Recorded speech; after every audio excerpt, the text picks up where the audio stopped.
continua de pé. Agora você vai continuar dando salvas de palmas ao Senhor, porque nós vamos receber agora um pregador maravilhoso, amigo da nossa casa, pastor Davi Lago. Seja muito bem-vindo a Zion.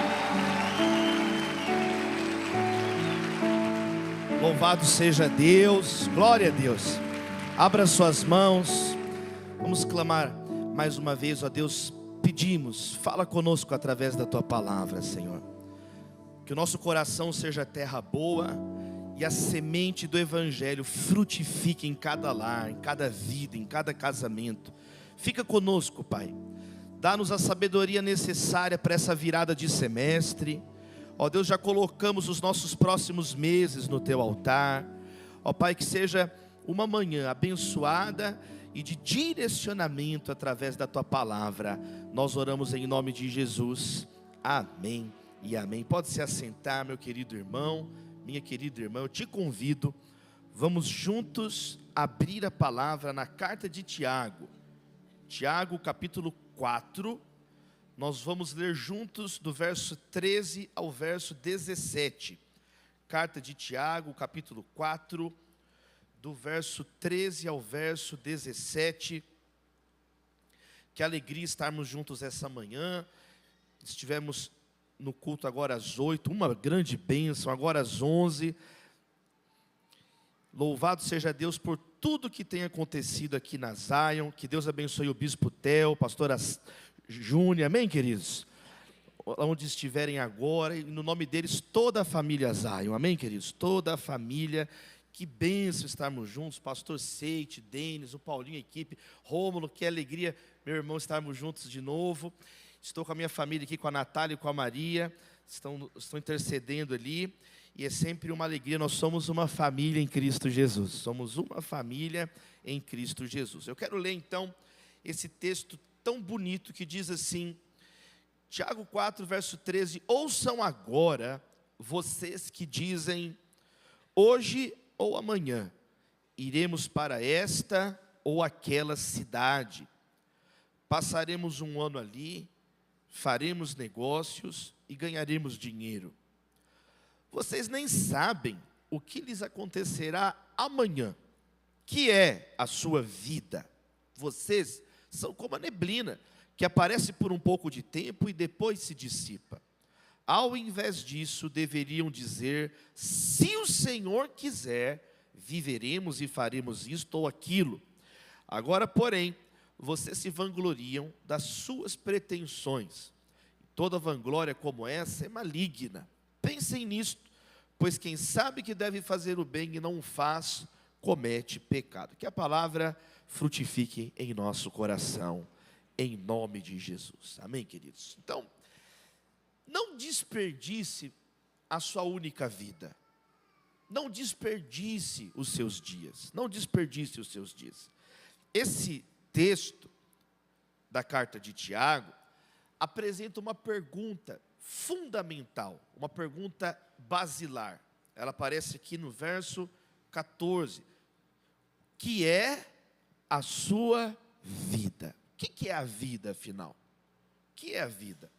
Eu fiz uma pequena compilação com 3 respostas famosas de escritores para essa pergunta. A primeira é bem otimista, do escritor Hans Christian Andersen, que disse assim, a vida é um conto de fadas. Esse está bem iludido, né, queridos? Olha só, a vida é um conto de fadas. O outro é mais poético, Goethe, alemão, disse, a vida é a infância da imortalidade. Bonito, né? A vida é a imortalidade criança. A vida é a infância da imortalidade. Agora o outro é mais triste. É o Jean-Paul Sartre, filósofo francês, famosa essa. A vida é uma paixão inútil. A vida é uma paixão inútil. Teve uma pessoa que me falou assim, Davi, a vida para mim é uma cebola. Cada problema que você descasca, você chora. Eu falei, misericórdia. Esse aí está difícil também, né? Ó, a pergunta é assim, o que é a vida? A resposta aqui na Bíblia, ó, vocês são como uma neblina. A vida é como uma neblina. A vida é como uma neblina que aparece por um pouco de tempo e logo dissipa. tem duas ideias nessa comparação da vida com uma neblina. Primeiro, a vida é passageira. A vida é efêmera, fugaz. Os nossos dias passam de um modo tão veloz, tão rápido. Eu, ministrando agora na outra reunião, me lembrei aqui que 11 anos atrás eu tive a oportunidade de pregar nesse mesmo texto, uma outra mensagem nesse mesmo texto. E se não me engano, Romulo, acho que você estava também nesse mesmo dia, 11 anos atrás, tem no YouTube a mensagem. Eu me lembro da pastora Sara, sentada na primeira fileira, lá no campus, no Morumbi. E de repente já passaram 11 anos. 11 anos já se passaram. A vida passa muito rápido. Tem um texto na Bíblia que fala assim, que a vida é como uma flor, né? Ela logo floresce e logo murcha. Passa tão rápido. Já estamos no meio do ano, gente. Já está no junho. Já foi o semestre, o primeiro semestre. Já passaram 4 anos da última Copa. A gente estava revoltado com a Croácia até ontem. Agora a gente já está revoltado com o Paquetá, com o Casemiro. A gente já está com outra preocupação. Quem está entendendo o que eu estou falando? Já está tão rápido. De repente já foi uma Copa do Mundo inteira. De repente já passaram 4 anos. Então assim, a vida é uma neblina que de manhã existe. Hoje teve uma neblina, eu abri a janela, tinha uma neblina no horizonte, aí vem os primeiros raios do sol e logo passa a neblina. Mas, em segundo lugar, a imagem da neblina também fala sobre a incerteza da vida. Nem sempre nós temos a nitidez que nós gostaríamos. Às vezes você está olhando agora esse próximo semestre e você não consegue ver o horizonte como você gostaria de ver. Você não tem, às vezes, essa luz, essa clareza nas decisões que você gostaria. E a vida é assim. Tiago está dizendo, vocês não sabem o que vai acontecer amanhã. Nenhum de nós sabe. Não temos as certezas que muitas vezes nós gostaríamos de ter. Eu fui ministrar uma vez na igreja, lá em Goiânia, numa vigília de oração. E aí, no final da vigília, fizemos uma oração, eu convidei ao altar, a gente estava orando com as pessoas lá na plataforma, e veio um rapaz, veio alta madrugada, né, vigília, chamava Casa do Oleiro, liderada pelo pastor Mac Anderson, lá na Assembleia de Deus, uma reunião, 2 a 3 mil pessoas de noite orando, muito bênção. E aí veio esse jovem, foi o primeiro que ele veio correndo, eu fiz uma oração com ele assim, ó. Minutos depois, eu estava já lá no quarto do hotel para dormir, tocou o telefone, o pastor me falou assim, Davi, faz uma oração aí, vamos orar. Eu falei, o que aconteceu? Sabe aquele rapaz? Eu falei, sei que você orou. Sim, eu lembro dele, acabamos de orar ali.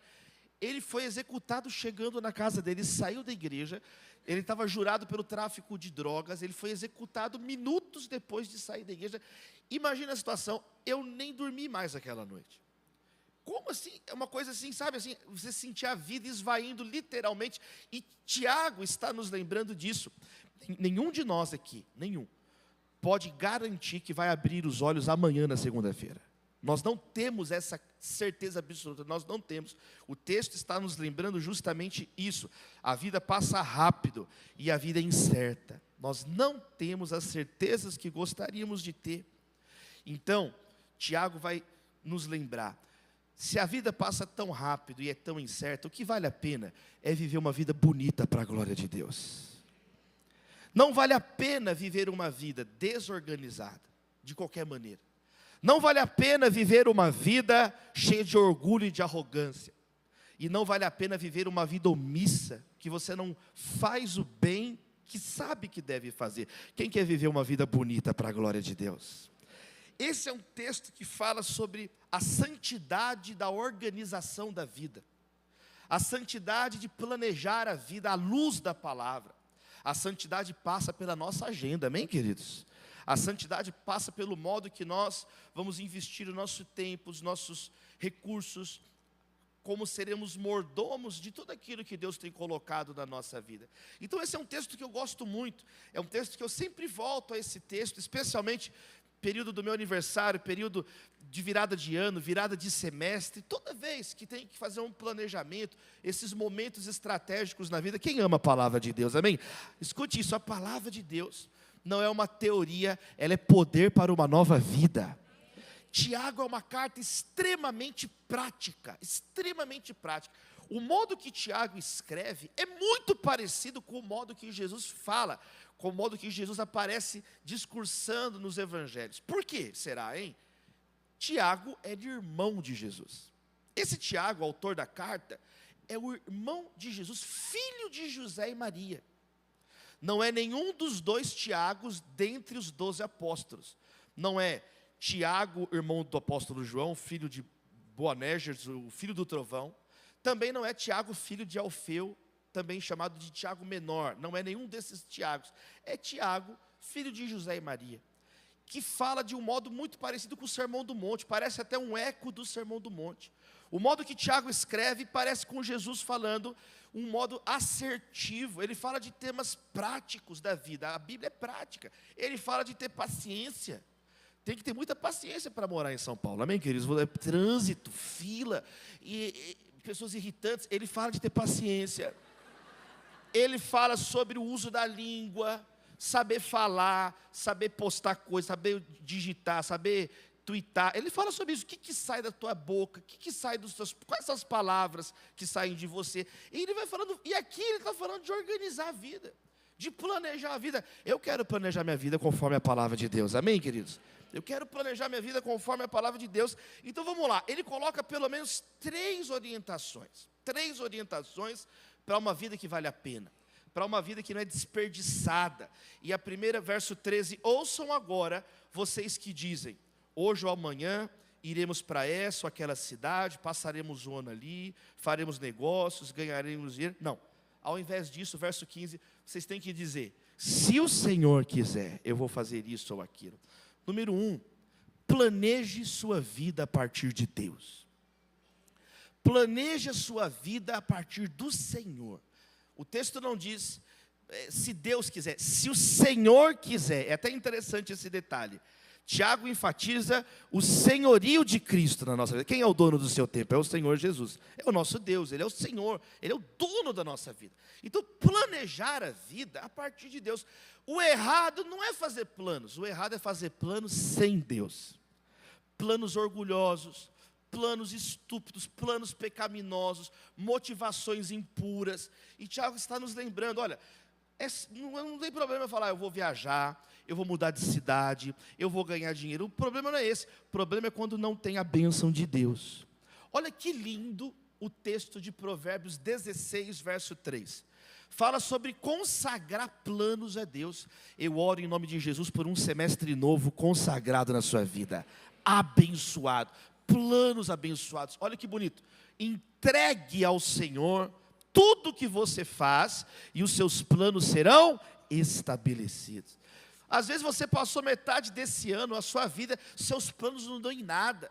Você planeja, não sai do papel, é tudo um fracasso os seus planos, porque às vezes você é uma pessoa extremamente arrogante, não tem Deus na sua vida, então você faz planos que são planos ignorantes, mas Deus vai te dar sabedoria essa manhã. Chega de ficar batendo cabeça, chega de ficar, como diz no Brasil, dando murro em ponta de faca. É uma bênção você ter planos. Agora, você tem que ter planos alinhados com o coração do Senhor, é o que Tiago está dizendo. Planeje com Deus, escreva seus planos a lápis, porque a borracha está na mão de Deus. Então planeje e fala: Deus, está aqui o meu plano. Então derrama sabedoria na minha vida. Sabe, Jesus não vivia de qualquer maneira. Olha Jesus, sei de onde vim e para onde vou. Olha só, Jesus movido por propósito. Tem momentos, Malena, que Deus ele fala explicitamente o seu objetivo. Ele diz assim: o Filho do Homem não veio para ser servido, mas para servir e dar a sua vida em resgate de muitos. Olha o objetivo dele. O ladrão veio roubar, matar e destruir, mas eu vim para que tenham vida e vida em... Eu vim derramar vida sobre vocês. Olha o objetivo de Jesus. Então, o Filho do Homem veio buscar e salvar o que estava perdido. Lucas 19:10. Então Jesus tinha objetivo. Qual que é o seu objetivo para esse semestre? Às vezes você está igual uma barata tonta na vida, está repreendido isso na sua vida.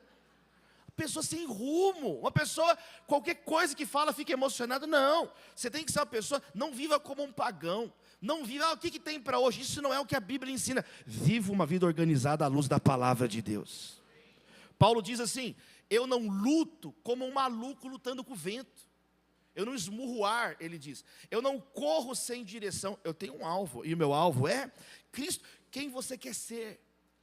O que você quer construir na sua vida? Onde você quer chegar? Isso é bíblico, amém, queridos? Quanto você quer ganhar? O que você quer realizar na sua vida? Quem você quer alcançar?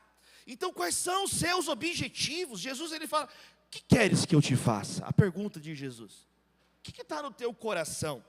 Nós precisamos, então, essa manhã, orar, pedindo para Deus passar uma peneira na nossa vida, amém, queridos? Olha Provérbios 19, verso 21. Muitos são os planos. Percebe que está no plural? Ó, muitos são os planos no coração do homem. A gente faz muitos planos. Olha que bonito. Mas o que prevalece é o propósito do Senhor no singular. Muitas vezes você está cheio de ideia na cabeça, cheio de ideia no coração, mas essa é uma manhã que nós vamos consagrar a Deus os nossos planos, para que o propósito do Senhor se estabeleça na nossa vida. Você precisa às vezes pedir sabedoria a Deus. Às vezes você diz, eu não tenho nenhuma ideia, eu não sei para onde ir, eu estou perdido. Até isso Tiago nos ensina, ele ensina a orar pedindo sabedoria. Eu aprendi a fazer essa oração todo dia da minha vida, eu faço essa oração todo dia. Eu reconheço minha ignorância todo dia, eu peço a sabedoria de Deus todo dia. Tiago capítulo 1, verso 5, diz assim na abertura da carta, olha que bonito, se algum de vocês tem falta de sabedoria, ó, sou eu tenho falta. O que eu faço? Peça a Deus, que a todos dá generosamente, sem reprovar ninguém, e lhe será concedida. O texto nos incentiva a pedir sabedoria a Deus. Deus, ele gosta de derramar sabedoria sobre a sua vida, ele se alegra, ele quer derramar, em nome de Jesus, essa é uma manhã de sabedoria do alto sobre o seu coração, sabedoria de Deus nas suas decisões, discernimento, se você deve ou não fechar uma sociedade, realizar ou não esse empreendimento, entrar ou não nesse novo projeto. Deus derrama a sabedoria. Deus derrama a sabedoria sobre as nossas vidas, e não apenas objetivos. Sabe o que eu quero te dizer essa manhã? Deus também derrama estratégia sobre os seus servos. É onde você quer chegar e o caminho para chegar. Isso aqui é um plano. Plano não é só um objetivo, isso é uma meta. Plano é mais elaborado.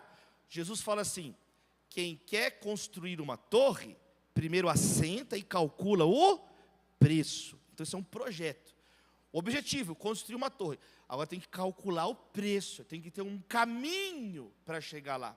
E às vezes você até tem bons objetivos, e o teu problema essa manhã não é o objetivo. Você sabe o que quer, tem colocado diante de Deus. O seu problema é a estratégia. Você não sabe como chegar até lá. Olha o que nos diz Provérbios, capítulo 14, verso 8, sobre o tolo e o sábio. Olha só. A sabedoria do prudente é discernir o seu caminho, mas a insensatez dos tolos é enganosa.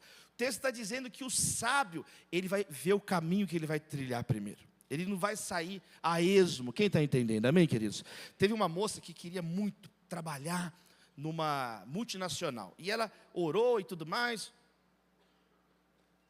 Pediu oração e todo mundo orou por ela. Aí ela foi reprovada.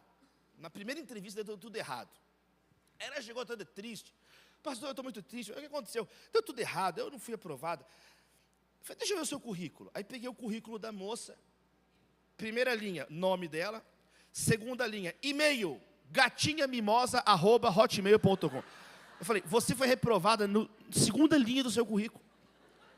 Como você sabe? Eu falei, olha o teu e-mail de negócio de gatinho, olha o teu e-mail.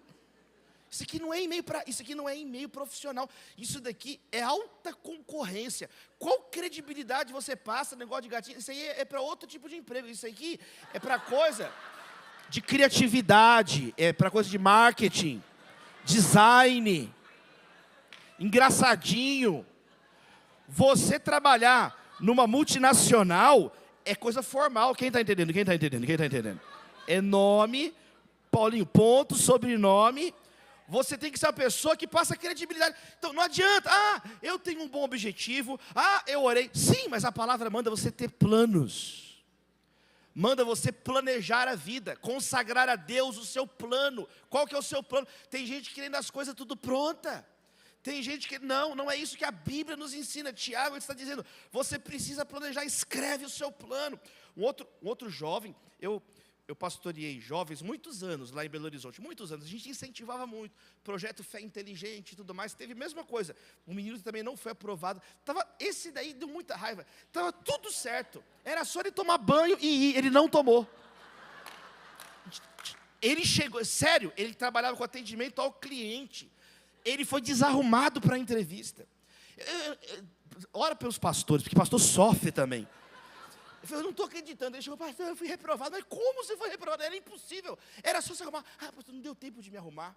Eu falei, deixa eu ver a foto do dia que você foi lá. Ele me mostrou a foto. Eu falei, pelo amor de Deus. O cara com remera, todo desarrumado. Eu falei, cara, quando você mandou essa foto, o computador da empresa, o antivírus, ameaça detectada, certeza. Você foi barrado pelo antivírus. Você não tem condições. Eu falei com ele. Não, mas...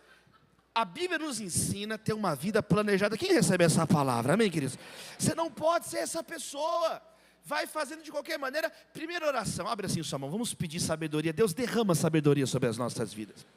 Olha esse empresário, olha esse empreendedor. Olha, Senhor, quem está planejando um concurso, uma viagem. Olha quem está planejando uma operação complexa. Derrama a sabedoria do alto sobre as nossas vidas. Tira a ingenuidade de nós, ó Pai. Tira a preguiça do nosso meio, Senhor. Não queremos ser pessoas relapsas, pessoas relaxadas, pessoas encostadas, pessoas que espiritualizam aquilo que a palavra manda a gente trabalhar e planejar. Consagramos nossas motivações ao Senhor. Derrama, Senhor, sabedoria sobre nós. Olha quem tudo dá errado na vida, tudo dá errado, porque está trabalhando na carne, está criando projetos que não vêm do Senhor. Limpa o nosso coração, Senhor. Arranca de nós desejos errados, perda de tempo. Não, queremos viver cada segundo para a Tua glória. Queremos organizar nossa mesa de trabalho, queremos organizar nossa caixa de e-mail, queremos organizar, Senhor, nosso armário, queremos organizar a nossa bolsa, a mochila, cada gaveta da nossa vida para a Tua glória, Senhor. Chega de viver de qualquer maneira. Clamamos por um semestre novo abençoado, clamamos por um semestre novo de colheita no trabalho, de multiplicação, em nome do Pai, do Filho e do Espírito Santo. E a Zion diz, amém. Aplauda o nome de Jesus. Deus tem planos novos para você. Os planos de Deus são mais altos que os nossos planos. Agora, segundo lugar, olha o verso 16. Agora, vocês se vangloriam das suas pretensões, e a vanglória é maligna. O orgulho é maligno. Número 2, mantenha a humildade. Não vale a pena viver uma vida desorganizada, mas não vale a pena viver uma vida orgulhosa. Já viu a pessoa que sabe tudo, que viu tudo, que conhece tudo? É insuportável. A pessoa cheia de si. Olha o que a Bíblia diz, Provérbios 15, 22. Os planos fracassam por falta de conselho. Quer dizer, a pessoa orgulhosa, com vanglória, ela não é orientada adequadamente. Aqui, ó, os planos fracassam. Às vezes os seus planos é tudo fracassado. Você não chega, nada vai para frente. Eu não estou falando uma coisa, nada vai para frente da sua vida. Eu vou te contar, nós vamos orar para você deixar de ser sonso. Daqui a pouquinho eu vou orar para você, fazer essa oração. Eu já vou chegar nessa oração, calma. Mas nada dá certo. E você não acorda, é a tua vida que está sendo jogada no lixo, não é a minha, é a sua. É você que está jogando a própria vida no lixo. Não tem condições. Olha aqui, os planos fracassam porque falta conselho, mas são bem-sucedidos quando há muitos conselheiros. A pessoa humilde está aberta para a vida, está aberta para aprender. Às vezes, uma conversa com alguém mais maduro, você pula 10 anos da vida, você avança 10 anos de uma conversa. O plano no papel é bom, mas chega alguém e fala, tem que mudar essa peça, senão esse foguete vai explodir. Você tem que ser uma pessoa aberta a ouvir um conselho, uma crítica que vai construir algo melhor para você. Então não sou eu que estou falando, a Bíblia está falando. Quem está entendendo? Amém, amém, amém, amém. Sabe qual é o meu programa de televisão predileto da minha vida? Pesadelo na Cozinha. Eu amo esse programa. É uma bênção, você tem que assistir. Sua vida não avança, que você não está vendo esse programa também. Quem já viu? É com... Ai, bênção, louvado seja Deus. É uma bênção, é um aprendizado, porque ele tem esse princípio, aprender com alguém mais experiente. É com o Eric Jacan, e o Jacan, experimentado, ele vai falar do restaurante que está todo falido, quebrado, batata frita com barata. Tem um rato morto dentro do forno. 7º episódio da 4ª temporada, está lá. Tem o outro, que o cara desliga o freezer para economizar, freezer, de noite. Aí o miserável liga de manhã, a comida sem freezer durante a noite. O Jacan fica louco. Eu torço pelo Jacan, Eu assisto com a Natália, com a Maria, eu comemoro o Jacan, É mais que a seleção, eu comemoro o Jacan. Por quê? Porque ele chega, você é vergonha da profissão. Não tô tampera, não tem vida, não tem nada. Ele fica revoltado. Aí me irrita a cabeça dura da pessoa. Ele explicando, ele falando, a pessoa, não, aqui é assim, aqui é verdura com verme mesmo, aqui é assim. Ah, pelo amor de Deus. Eu vou fazer agora pesadelo na igreja, Graça. Pesadelo na igreja. Não é possível que você vai ser uma pessoa cabeça dura, teimosa, ignorante. Pessoa ignorante. Deixa de ser sonso em nome do Senhor. Você tem que deixar de ser uma pessoa que não escuta. Ele explicando, a comanda é assim, não é assim. A pessoa não quer aprender, então quebra o restaurante. Fale então, criatura, fale. Não tem alternativa para você nessa espelunca, não tem o que fazer. Por quê? Porque a pessoa não quer aprender. Então, a Bíblia está dizendo que o sábio, ele vai discernir o caminho e vai manter o coração aberto para aprender. Quem recebe essa palavra? Às vezes você nada dá certo, também é a cabeça dura. Sabe, um coração fechado, um orgulho, uma arrogância, uma pessoa insuportável. Tudo tem que girar em torno de você. Tudo você sabe, tudo você já viu, tudo seu é o melhor. Já viu gente assim? Ninguém aguenta gente assim. Deixa eu te explicar, você se torna uma pessoa estúpida, autorreferente, uma atitude luciferiana, um pequeno diabozinho andando por aí. Ninguém te aguenta mais. Por quê? Porque você não, aprende mais, criatura, abaixa a bola. Você não é tão importante assim. Deixa eu te explicar um negócio aqui, você não é tão importante assim. Então baixa a bola. Tiago diz que esse comportamento é maligno. Toda vanglória faz parte do mal, faz parte de pessoas sem Deus, faz parte de pessoas, toda vez que você é orgulhoso, você é mais parecido com o diabo do que com Jesus. Olha Jesus, aprendei de mim, que sou manso e humilde de coração. Então o caminho do Senhor é outro. Eu falei, segunda-feira agora, no Tribunal Superior do Trabalho em Brasília. E aí, uma palavra lá com os servidores, a convite da ministra Delaide Arantes, ela me chamou para dar uma palavra e falei sobre a importância de ser um servidor. As pessoas começaram a chorar em cima dos processos, em cima dos autos. E aí no final vieram, Davi, que legal, a gente escuta tanto sobre arrogância. É um ambiente às vezes no Brasil que só valoriza, não é isso? O orgulho, aquela pedância. Aí vem Jesus nos ensinar, bem-aventurados os pobres em espírito, deles é o reino dos céus. O caminho do céu, o caminho do sucesso à luz da palavra, não é humilhando ninguém, não é maltratando ninguém, é amando, é servindo, é amando a Deus, é amando ao próximo, é lavando os pés, é com a toalha, é com a bacia, é com um pouco de água, não é com um monte de tochas, um monte de armas, e não. Jesus nos ensinou um caminho de humildade. Eu gosto daquela frase do pregador puritano, o Richard Baxter, ele escreveu assim, olha só, se Deus não tolerou um anjo que encheu o coração de orgulho, que dirá de uma pessoa? Outra frase que eu gosto do Charles Spurgeon, eu jamais usaria uma coroa de ouro na terra onde meu Senhor usou uma coroa de espinhos. Queridos, nós precisamos entender que a humildade é uma vida que vale a pena. É a vida que Jesus ensinou para nós. Você avança nos seus dias, você se torna uma pessoa mais amorosa, uma pessoa que não é vencida pela tirania do egoísmo. Você recebe essa palavra no seu coração? Então, quem sabe nesse novo semestre você vai estar mais aberto. Eu ouvi uma palestra corporativa tão interessante, falando sobre grandes empresas da história do Brasil, que quebraram no ano seguinte do maior faturamento.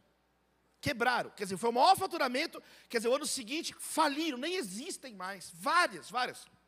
Mesbla, Mapping, Bamerinos, Arapuã, ligador em você, ó. Varig. Tem jovem aqui que não sabe nem o que é isso. O que você está falando? Mapping, Arapuã, outra língua estranha, não. 40 a mais, amém, queridos? Louvado seja Deus, amém? Você não sabe, o que é isso aí? Você nunca nem ouviu falar. Quem está entendendo o que eu estou dizendo aqui? Quebraram, e aí na história, quer dizer, elas faliram, porque às vezes tem empresas que os caras agora se acham. Quem está entendendo? Ganhou, não escuta ninguém, o conselho não ouve ninguém, não está mais aberto a nada, acha que sabe tudo, acha que não precisa mais agora de inovação, de abertura. Esse é um princípio da Escritura, esse é um princípio que está lá nos provérbios. Eu estou resumindo aqui por causa do tempo, mas meu amado irmão, tem tantos provérbios sobre isso, explicando a importância então de abrir o coração e de nós termos então essa atitude humilde. Segunda oração, se você puder abrir as mãos, Deus, nós oramos também por um quebrantamento nas nossas vidas.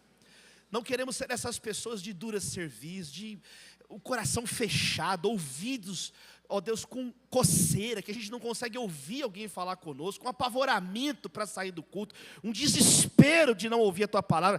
Muda a nossa vida, Senhor. Que haja prazer de ouvir a Tua palavra, que haja alegria de ouvir as coisas e reter o que é bom, como diz em Tiago, ser pronto a ouvir, tardio a falar, que a gente possa escutar primeiro e emitir opinião depois, baixar um pouco as nossas resistências infundadas, porque, ó Deus, nós ficamos, ó Deus, vivendo num orgulho, num individualismo que, ó Deus, nos deixa, ó Deus, cegos para as nossas próprias falhas, não percebemos, mas muda, Senhor. Queremos trilhar o caminho do Senhor, livra-nos do maligno, livra-nos do mal, livra-nos de uma vida triste, ensimesmada. Nós oramos em nome de Jesus, amém, queridos? Não seja essa pessoa, aplauda aí, não seja, aplauda o Senhor, aplauda o Senhor. Queridos, nós não podemos ser esse tipo de gente, tudo dele tem que ser o melhor, já viu isso? Síndrome de Kiko, quem já viu isso? Tudo dele é o melhor, tudo dele, até o problema dele é maior, já viu isso? Você chega, poxa, eu machuquei o pé, e eu que quebrei as pernas, ele quer ganhar de tudo. Não seja essa pessoa, que tudo chama para você, tudo tem que ser você, não. Viva uma vida organizada, planos diante de Deus, coração aberto para aprender. E terceiro, faça o bem com excelência. Olha como que termina, que lindo o verso 17. Pensem nisso, pois quem sabe que deve fazer o bem e não faz, comete pecado. Faça aquilo que você sabe que tem que fazer. O problema de algumas pessoas aqui essa manhã, você até já tem o plano, você está aberto a ouvir, o problema é que você é omisso, omissa. Está esperando o quê? Parado, de braço cruzado, esperando alguém te carregar, esperando alguém realizar. Não, Deus colocou esse plano na sua vida. Então faz. Por quê? Quem não faz o bem que sabe que deve fazer, diz Tiago, está em pecado, gente. Não é só que você está perdendo uma oportunidade, deixando de ganhar, você está em pecado diante de Deus. Você vai ser responsabilizado por talentos que Deus colocou na sua vida e você não multiplica. Você é uma pessoa muquirana, uma pessoa fechada em si mesma. Tem, gente, pecados que são pecados de comissão e tem os pecados de omissão. Quer dizer, comissão, você faz algo que não deve roubar, você vai e vira um ladrão, rouba os outros, rouba a ideia do outro, rouba o tempo do outro, rouba o dinheiro. Quer dizer, você está pecando, tem que prender você está roubando, você é um ladrão, tem que corrupção, corrompe o país, corrompe a república, não pode, o inimigo veio roubar, então é um pecado. Agora, existem pecados de omissão, é tão pecado quanto, quem está entendendo? Quer dizer, tem que amar a Deus, amar o próximo. Não ama a Deus, não ama o próximo. Prega o evangelho a toda criatura. Não prega para ninguém, não evangeliza. Está em pecado. Está sepultando oportunidades, sepultando talentos. Você não pode ser essa pessoa preguiçosa. Já viu gente preguiçosa? Escova de dente elétrica. É muita. Gente, me desculpa.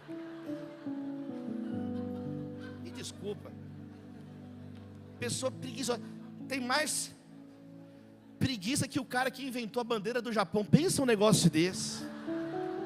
O cara foi lá, meteu uma bolinha vermelha e parou. Eu já pedi perdão para o pastor João Hayashi no primeiro. Amanhã é Brasil, amém, queridos? Amanhã o Japão seja abençoado, mas amanhã é Brasil. Eu falei, Theo, é Brasil amanhã, Theo, amanhã é Brasil. Mas você não pode ser uma pessoa preguiçosa, parada esperando alguém fazer, uma preguiça eterna, um desânimo, o tempo inteiro um desânimo. Não, você vai ser responsabilizado por isso. Um desânimo, que desânimo é esse? Não. Eu me lembro quando eu fui para a minha entrevista de emprego, 17 anos entrei na faculdade de Direito, começo do ano, tinha que fazer o estágio obrigatório no escritório de advocacia. Aí eu fui para a entrevista, aí a doutora Janaína, que ia fazer as perguntas, e ela estava muito desanimada com o baixo nível dos candidatos. Eu entrei, ela nem me cumprimentou. Eu já contei essa história aqui para vocês, ela estava de cabeça baixa, assim, ó.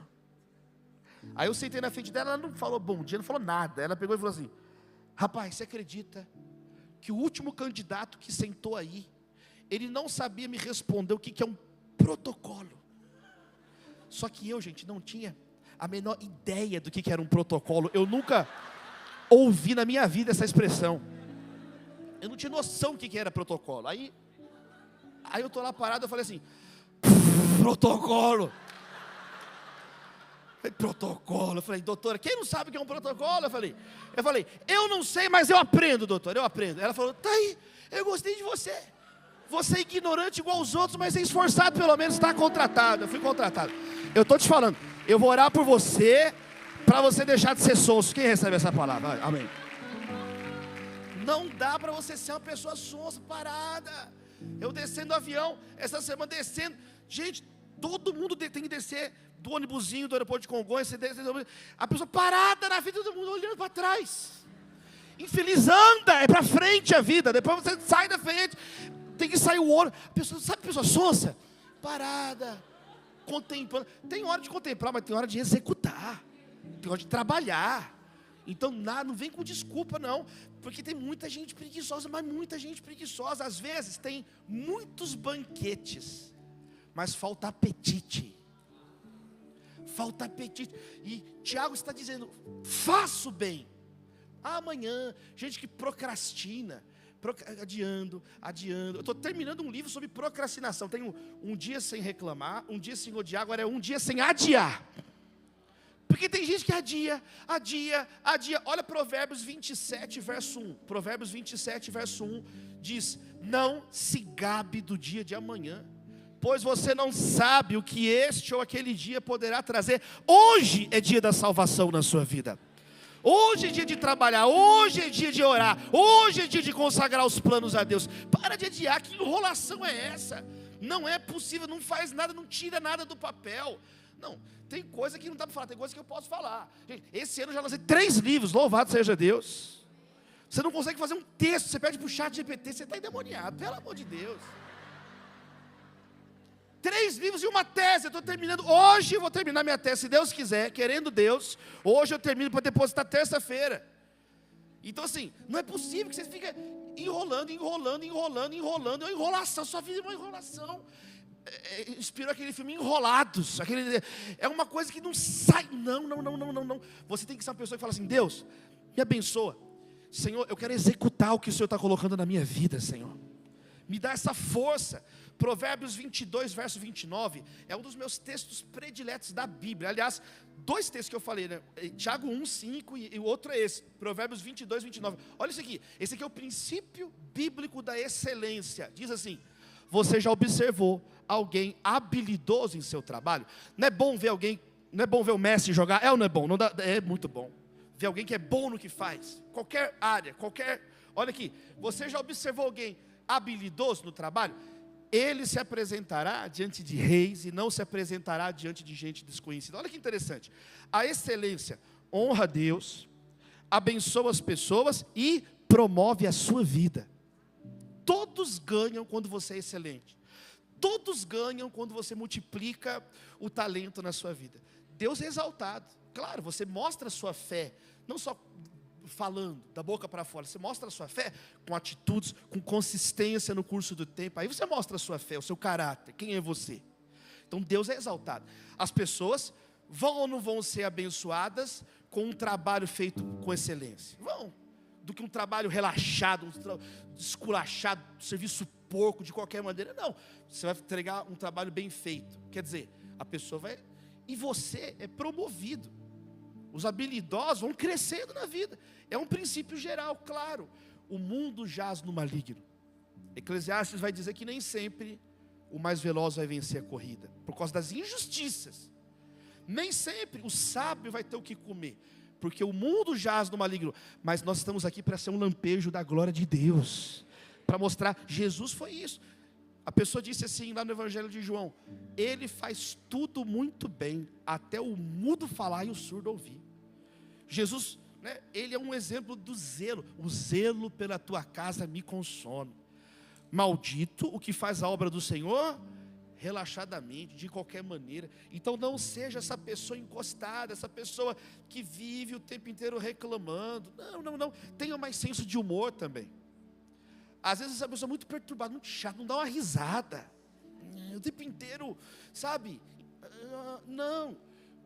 A alegria do Senhor é a nossa força. A alegria é fruto do Espírito, é uma marca que o Espírito de Deus está na vida de alguém.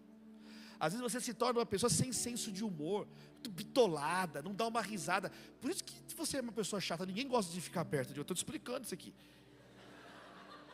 Ninguém quer ficar perto de gente. A Bíblia manda até afastar. Em Provérbios, tem um provérbio que diz: não ande com quem vive de mau humor, porque senão você cai em cilada mortal. Mal-humorado é uma fria, gente. A vida tem luta para todo mundo. Não é só você que sofre, não. Todo mundo tem, cada um tem sua luta, gente. A menina chorando: pastor, eu descobri que a vida é muito ruim. Ora. Temos um Sherlock Holmes, Enola Holmes aqui. Ora. Tem um gênio, descobriu aqui que o mundo, a vida é difícil. A vida é difícil para todo mundo. Agora, a vida te deu um limão, faz do limão uma limusine. A vida te deu uma rasteira, dá um mortal. O que o texto está ensinando é: limpa o sangue, levanta e continua. Porque quem é omisso está em pecado. Deus nunca permite você passar por uma prova maior do que a força que Ele vai colocar na sua vida. Esse é um princípio da palavra, um princípio de ética cristã. O pressuposto: você está numa luta, o Senhor é contigo. Não temas, creia somente. Toda tempestade passa, até o dilúvio passou. Fica firme, mantém. Por isso que você tem que ter: minha vida é planejada em Deus. Meus planos fracassam, dão errado, mas o plano de Deus se realiza na minha vida. Você vai sempre aprender e você vai fazer o bem. Você vai realizar aquilo que Deus colocou na sua vida. Eu caminho para encerrar dizendo isso, meu querido irmão, minha querida irmã.